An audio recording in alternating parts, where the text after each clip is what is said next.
Akashvani Adilabad 100.2 FM మనసు నిండా. 2021-22 ఆర్థిక సంవత్సరానికి గాను మన దేశ ఆర్థిక మంత్రి గారైన నిర్మలా సీతారామన్ గారు ఈరోజు కేంద్ర ప్రభుత్వ బడ్జెట్ను పార్లమెంట్లో ప్రవేశపెట్టడం జరిగినది.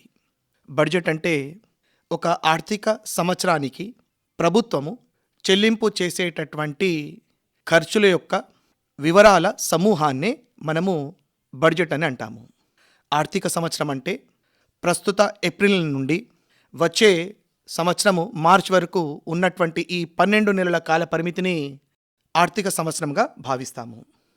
ముఖ్యంగా ప్రజాస్వామ్య దేశమైనటువంటి మన భారతదేశంలో కేంద్ర ప్రభుత్వము ప్రవేశపెట్టినటువంటి బడ్జెట్ పైన అందరికీ ఆమోదకరంగా ఉండాలనేటువంటి ఖచ్చితత్వం ఏం లేదు. కొందరికి నచ్చొచ్చు, నచ్చకపోవచ్చు. కానీ ఎక్కువ మంది అభిప్రాయం ప్రకారము ఈ బడ్జెట్ పైన ఆరోగ్యము, ప్రజాశ్రేయస్సు, భౌతిక మరియు ఆర్థిక మూలధన మౌలిక సదుపాయాల కల్పన, ఆకాంక్ష భారతదేశ అభివృద్ధి, మానవ మూలధన పునరుద్ధరణ, ఆవిష్కరణలు మరియు కనీస ప్రభుత్వము, గరిష్ట పాలన అనే 6 సూత్రాలపై ఈ యొక్క 2021-22 సంవత్సరం బడ్జెట్ను కేంద్ర ప్రభుత్వం చేత ప్రవేశపెట్టబడినది. ముఖ్యంగా ఈ బడ్జెట్ యొక్క అంచనా 34.83 లక్షల కోట్లు. 2020-21 గత ఆర్థిక సంవత్సరంతో పోలిస్తే మన ద్రవ్యలోటును 9.5% నుండి 6.8% తగ్గించే విధంగా ఈ బడ్జెట్ యొక్క రూపకల్పన అనేటువంటిది ఏర్పాటు చేయడం జరిగింది. మరి ద్రవ్య లోటు అంటే ఒక సంవత్సర కాలంలో ప్రభుత్వాలు ఆర్జించినటువంటి ఆదాయం కంటే ఎంత ఎక్కువ మొత్తంలో ఖర్చు ఉంటుందో ఆ అధిక ఖర్చు మొత్తాన్ని, చెల్లించలేనటువంటి ఖర్చు మొత్తాన్ని ద్రవ్యలోటుగా మనం అనుకోవచ్చు. కోవిడ్-19 మహమ్మారి ఆర్థికంగా, సామాజికంగా అన్ని విధాల మన దేశాన్ని, ప్రపంచాన్ని నష్టపరిచినను ఇలాంటి భయంకరమైన, విపత్కరమైన పరిస్థితుల్లో ద్రవ్యలోటును గత సంవత్సరం కంటే తక్కువ చేయాలనేటువంటి ఉద్దేశము మన ఆర్థిక మంత్రి గారికి ఉండడము ఒక సంతోషదాయకంగానే మనము భావించవచ్చును. ముఖ్యంగా మన దేశము గ్రామీణ ప్రాంత ప్రజలు నివసిస్తున్నటువంటి దేశము. గ్రామీణ మౌలిక వసతుల కల్పన కొరకై 40,000 కోట్లు, ముఖ్యంగా దాదాపు 60-70% ప్రజానీకము వ్యవసాయ రంగం పైన ఆధారపడుతుంటారు. కాబట్టి వారి వ్యవసాయ రంగానికై 75,100 కోట్ల నిధిని ఏర్పాటు చేయడం అనేటువంటిది ఒక పెద్ద మొత్తంగానే మనం భావించవచ్చును. వ్యవసాయదారులు వారు పండించేటువంటి పంటల ఖర్చుల కొరకై తీసుకునే రుణాలను, ఆ రుణ పరిమితిని దాదాపు ఈ ఆర్థిక సంవత్సరానికి కొరకై 16.5 లక్షల కోట్ల బడ్జెట్ని కేటాయింపు చేయడం అనేది పెద్ద మొత్తంగానే మనం భావించవచ్చును. సాధారణంగా మన వ్యవస్థలో ఉన్నటువంటి లోటుపాట్లను అధిగమిస్తే తప్పకుండా వ్యవసాయదారులు ఆ ఫలితాలను అనుభవించవచ్చు. కాబట్టి అలాంటి వ్యవసాయదారులకు ఇంత పెద్ద మొత్తాన్ని రుణంగా అందించడం అనేటువంటిది మనం సంతోషదాయకంగానే అనుకోవచ్చు. మన దేశంలో ఉన్నటువంటి ఇంకొక సమస్య కాలుష్యము. ఈ కాలుష్యం ద్వారా ఆరోగ్యం అనేటువంటిది చెడిపోతుంది. మనం ఆరోగ్యంగా ఉంటేనే ఏదైనా సాధించవచ్చు. కాబట్టి ముఖ్యంగా వాయు కాలుష్యాన్ని నియంత్రించడానికి కొరకు ఈ బడ్జెట్లో 2,217 కోట్ల కేటాయింపు పెద్ద మొత్తంగానే మనం భావించవచ్చును. సాధారణంగా ఇంకొక సంతోష విషయం ఏమంటే మన వ్యక్తిగత వాహనాలను 15 సంవత్సరాల తర్వాత దాన్ని మనం ఉపయోగించుకోలేము. కానీ ఈ బడ్జెట్లో దేశ ప్రజలు వ్యక్తిగతం కొరకు ఉపయోగించేటువంటి వాహనాలను 15 సంవత్సరాల నుండి దాని జీవిత కాలాన్ని 20 సంవత్సరాలకు, అలాగే కమర్షియల్గా ఉపయోగించేటటువంటి వాహనాలను 15 సంవత్సరాల వరకు కాల పరిమితిగా నిర్ణయించడం అనేటువంటిది జరిగినది. రెండవ ముఖ్యమైనటువంటి రంగము MSMEs, medium, small and micro enterprises అంటాము. అంటే చిన్న, సూక్ష్మ, మధ్య తరహా రంగము. వ్యవసాయం తర్వాత అత్యధికంగా ఉన్నటువంటి రంగం ఏదైనా ఉందంటే అది MSME. ఆ రంగాన్ని ప్రోత్సహించడానికి కొరకు, దానిని అభివృద్ధి చెందించడానికి కొరకు, వారికి మౌలిక వసతులు రుణ సదుపాయాలను అందించడానికి కొరకు 15,700 కోట్ల కేటాయింపు మంచి మొత్తంగానే భావించవచ్చును. ఇంకొక విషయం ఏమంటే, సాధారణంగా మధ్య తరగతి వారు లేదా దిగువ తరగతి వారు పొదుపులను మనము బ్యాంకులో డిపాజిట్ చేస్తాము. మనము డిపాజిట్ చేసిన తర్వాత ఒకవేళ దురదృష్టానికి ఆ బ్యాంకు దివాలా తీస్తే, మీరు ఎంత పెద్ద మొత్తము డిపాజిట్ చేసినా డిపాజిట్ ఇన్సూరెన్స్ స్కీమ్ ప్రకారము కేవలము 1,00,000 రూపాయలు మాత్రమే మనము తిరిగి పొందేటటువంటి అవకాశము ఉండేది. కానీ ఈ బడ్జెట్లో డిపాజిట్ ఇన్సూరెన్స్ పరిమితిని 1,00,000 రూపాయల నుండి 5,00,000 రూపాయల వరకు పెంపుదల అనేటువంటిది జరిగింది. ఉదాహరణకు నేను 10 లక్షలు డిపాజిట్ చేశాను. బ్యాంకు దివాలా తీసింది. గతంలో కేవలం 1,00,000 రూపాయలు మాత్రమే పొందేవాడిని. కానీ ఇప్పుడు నేను 10 లక్షలు డిపాజిట్ చేశాను. బ్యాంకు దివాలా తీసింది. నేను దాదాపు 5 లక్షల వరకు తిరిగి పొందేటువంటి, ఎందుకంటే దాదాపు మంది వారి యొక్క పొదుపులు అనేటువంటివి బ్యాంకులోనే జమ చేయడం జరుగుతుంది కాబట్టి, సో ఈ పరిమితిని పెంచడం కూడా ఒక మంచి ఆలోచనగానే మనం అనుకోవచ్చును. యువత ఉద్యోగం వైపు రాకుండా ఒక వ్యాపారం పైన లేదా ఒక ఎంటర్‌ప్రెన్యూర్‌గా ఒక వ్యాపార సంస్థలను స్థాపించే విధంగా ఎంకరేజ్ చేసేటటువంటి ఒక వ్యవస్థనే స్టార్ట్‌అప్ అంటామన్నమాట.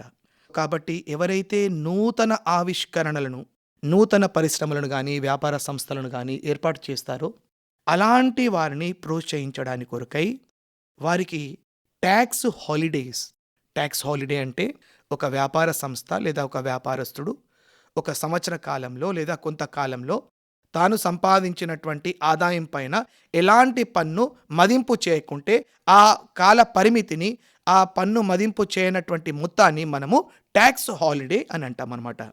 సో సాధారణంగా ప్రతి వ్యక్తి ఆదాయ పరిమితి దాటితే పన్ను అనేటువంటిది చెల్లించాలి. కానీ యువతను ఈ స్టార్ట్‌అప్ పైన ప్రోత్సహించడానికి కొరకు ఈ ట్యాక్స్ హాలిడే స్కీమ్‌ని ఇంకొక సంవత్సరం పాటు పొడిగించడం అనేటువంటిది జరిగింది. అది కాకుండా వారి యొక్క క్యాపిటల్ గెయిన్, మూలధన లాభం అంటాము. ఆ మూలధనం పైన దాదాపు సాధారణంగా లాంగ్ టర్మ్ క్యాపిటల్ పైన 20% ట్యాక్స్ అనేటువంటిది ఉంటుంది. కానీ ఇలాంటి స్టార్ట్‌అప్స్ కంపెనీస్‌కి 20% ఎగ్జంప్షన్ అనేటువంటిది ఇవ్వడం జరుగుతుంది. మరో ముఖ్యమైనటువంటిది ఆరోగ్యము.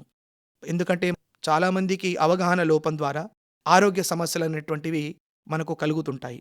కాబట్టి అలాంటి ఆరోగ్య సమస్యలను నివారించడానికి కొరకి కేంద్ర ప్రభుత్వము దాదాపు 2.23 లక్షల కోట్ల కేటాయింపు చేయడం అనేటువంటిది గతంతో పోలిస్తే దాదాపు 137% అధికంగా మనం ఉన్నదని అనుకోవచ్చు. ఇప్పటికీ మనకున్నటువంటి మహమ్మారి కోవిడ్, దాన్ని నియంత్రించడానికి, దాన్ని రూపుమాపడానికి కొరకి ఈ బడ్జెట్లో 35,000 కోట్లు మన ఆదాయం ఇప్పటికీ పెరగల. కానీ ఉన్నటువంటి ఆదాయంలోనే లేదా ఇతరత్ర వనరుల నుండి ఆదాయాన్ని పొందడానికి కొరకి ఇలాంటి పెద్ద మొత్తాలను కేటాయింపు చేయడం అనేటువంటిది మనం తప్పకుండా హర్షించవచ్చు. ఇక ఉద్యోగులకు ఈ బడ్జెట్లో ఎలాంటి స్లాబ్ రేట్స్‌లో మార్పు లేదు. కానీ 75 సంవత్సరాలు పైబడినటువంటి వ్యక్తులు ఎలాంటి ఇన్‌కమ్ ట్యాక్స్ పే చేయవలసినటువంటి అవసరం లేదు. అలాగే సీనియర్ సిటిజన్స్ ప్రతి సంవత్సరము వాళ్ళ ఆదాయ పరిమితి పెరిగితే ఆ ఇన్‌కమ్ ట్యాక్స్ రిటర్న్స్ ఏదైతే వాళ్ళు సబ్మిట్ చేయాలో అలాంటి ఇన్‌కమ్ ట్యాక్స్ రిటర్న్‌ని ఫైల్ చేయవలసినటువంటి అవసరం కూడా లేదు. ఇంకొక ముఖ్య విషయం ఏమంటే 74% విదేశీ ప్రత్యక్ష పెట్టుబడులకు అవకాశము. ఇది ఒక రకంగా లాభంగానే భావించొచ్చు. కానీ దీంతో పాటు ఒక రకమైన నష్టం కూడా ఉంటుంది. ఎందుకంటే విదేశీయుల ప్రత్యక్ష పెట్టుబడుల ద్వారా మూలధనం అనేటువంటిది మనకు అందుబాటులో ఉండి కొత్త పరిశ్రమలు మనకు రావడం ద్వారా ఉద్యోగాలు అనేటువంటివి కల్పించడం జరుగుతుంది. ఇది నాణానికి ఒకవైపు. ఇంకొక వైపు పెట్టుబడిదారీ వ్యవస్థ వైపు కూడా మళ్ళేటటువంటి ఆస్కారము దీని ద్వారా ఉండొచ్చని, అది కాకుండా ఆర్థిక సంస్థలు మన దగ్గర ఉన్నాయి. అలాంటి ఆర్థిక సంస్థల అభివృద్ధికి 20,000 కోట్ల మొత్తాలను, అలాగే మన విద్యా వ్యవస్థను అభివృద్ధి చెందించడానికి కొరకి దాదాపు 700 ఏకలవ్య పాఠశాలను గిరిజన ప్రాంతాలలో, అలాగే 100 సైనిక పాఠశాలలను వివిధ ప్రాంతాలలో ఏర్పాటు చేయడం. ఎందుకంటే విద్య ఉంటేనే అవగాహన అనేటువంటిది కలుగుతుంది. కాబట్టి అలాంటి సంస్థలను ఏర్పాటు చేయడం అనేటువంటిది మనం సంతోషదాయకంగానే భావిస్తాము. చివరగా కొన్ని లోటుపాట్ల గురించి కూడా మనం అనుకుంటే, రైల్వేస్‌కి సంతోషదాయకమైనటువంటి కేటాయింపులు జరిగినా తెలంగాణ రాష్ట్రానికి మనకు ప్రత్యేకమైనటువంటి నిధులు గానీ, ప్రత్యేకమైనటువంటి రైల్వే ఏర్పాట్లు గానీ, లేదా కాజీపేటలో ఉన్నటువంటి ఆ ఫ్యాక్టరీ ఏర్పాటు గురించి గానీ, ప్రస్తుతం ఎలాంటి ప్రస్తావన అనేటువంటిది లేకపోవడము ఒక విచారకరంగానే మనం అనుకోవచ్చు.